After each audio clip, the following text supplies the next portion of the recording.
புதுச்சேரி மாநிலம் காரைக்காலை அடுத்த திருநள்ளாறில் உலக புகழ்பெற்ற தர்பாரண்யேஸ்வரர் ஆலயத்தில் சனி பகவான் தனி சன்னதி கொண்டு அருள் பாலித்து வருகிறார்.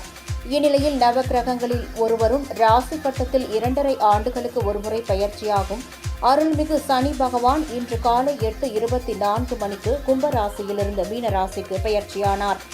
இதனை முன்னிட்டு அதிகாலையிலேயே கோவில் நடை திறக்கப்பட்டு சனி பகவானுக்கு சிறப்பு நன்னீராட்டு மற்றும் பூஜைகள் நடைபெற்றது.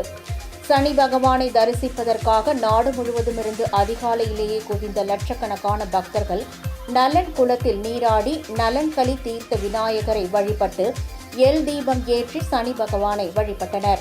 சனி பெயர்ச்சி விழாவில் புதுச்சேரி துணைநிலை ஆளுநர் கைலாஷ்நாதன், புதுச்சேரி அரசு கொறடா ஆறுமுகம், காவல்துறை துணைத் தலைவர் சத்தியசுந்தரம், மாவட்ட ஆட்சியர் இஷிதா ராட்டி, தருமபுர ஆதீனம் ஸ்ரீலஸ்ரீ மாசிலாமணி தேசிய ஞான சம்பந்த பரமாச்சாரியார் சுவாமிகள் உட்பட பலர் கலந்து கொண்டு சுவாமி தரிசனம் செய்தனர்.